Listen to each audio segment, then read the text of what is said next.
maanta axibati alkiraam waxaan idin wadaa bishaaro arrin dareen shacab ahayd oo riye ahayd ayaa la galay ololaheedii iyo howlgalkeedii u bilowday arrintaasoo ah dareenkii shacabka oo ahaa madaxweynihii hore madaxweyne maxamed cabdullaahi farmaajo in ay shacabka soomaaliyeed u dhisaan guri arrintaas waxay ku dhalatay cidina kama shaqayn kambaynna lagama gelin dareen shacab qolaa dacaydaysay madaxweynaha markuu madaxtooyada ka guray waxay yidhahdeen guri qaaliya oo kiraab u galay wataan hadda ka hor sheegayo been bay ahayd qoorqoor guri u karaysnaabaa qoorqoor siiyey oo ku sharfay inuu madaxweynuhu dego dhowr bilood arrintaasa wax ka dhalatay dad kale oo ka falceliyo yidhi oo muxuu u degayaa guri kiraab maaba loo dhiso guri hadduusan guri ku lahayn muqdisho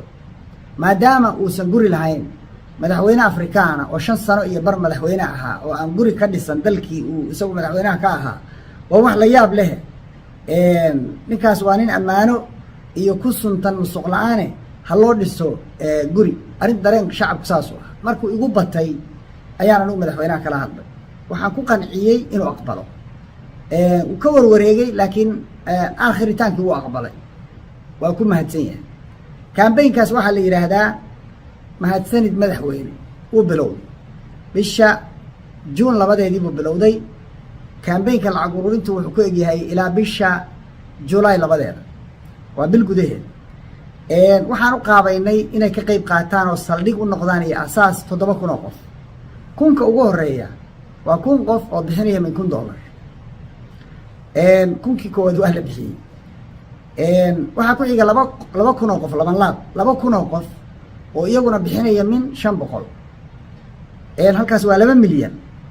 waxaa ku xiga 4,000 qof waa laban laab iyaduna oo bixinaya intaa barkeed waa 250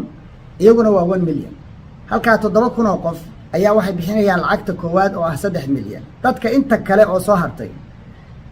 iyaguna waxay awoodaan oo laga bilaabo dollar oo ah dadka Soomaaliya jooga ilaa 250 laga gaaray inta u dhaxaysa dad badan baa waxay yiraahdeen ka badan baan bixinaynaa oo 5,000 bixinaya qaar baa 10,000 ku ballan qaaday oo aad aragteen anigana gaar igula soo xiriiray qaarkood marka insha Allah taala aad bay ugu mahadsan yihiin qolyahaas lacagta tirada badan bixinaya waxaa la furay 4 bangi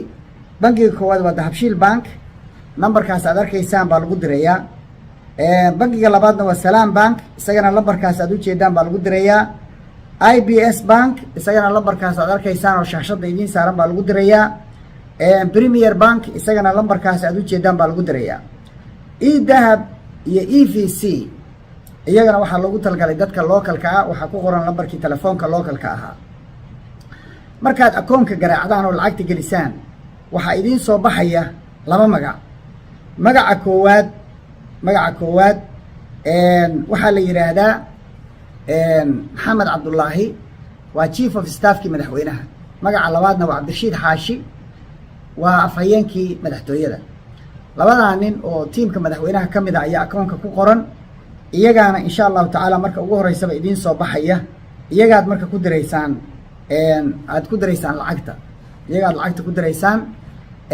insha Allah taala waxa qorsheenu yahay inaan dhisno guri weyn oo ka kooban dagaankii madaxweynaha iyo amnigiisa iyo qayb kale oo ah library Farmaajo Foundation insha Allah aan furi doono aan ku dhisno aan ku samayno oo dadka shacabka loogu adeego iyo dhinaca kale oo ah xafiisyadii xisbiga nabad iyo nolol ballanteena waa shaqo iyo insha Allah taala muddo usbuuc gudihiis ilaa 2 usbuuc inaysan inala dhaafin lacag ururintu waxaa ku xigi doona madaxweynaha oo ka mahad celiya oo si public ah shacabka ula hadla oo uga mahad celiya arrintaas marka ay dhamaato lacag ururintu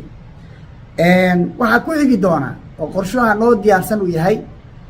tour the world madaxweynaha inaan wareejino soo marino caalamka oo dhan ummadda Soomaaliyeed magaalooyinka waaweyn ay ka degan yihiin qurbaha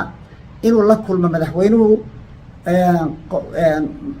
oo la qaato si caama iyo si khaasaba uu fadhiyo ula qaato wadda adduunka oo dhan aan ku wareejino magaalooyin badan baa already soo codsaday oo qorshahoodii diyaarsaday iyadaa noogu xigta insha Allah taala marka ballanteena waa shaqo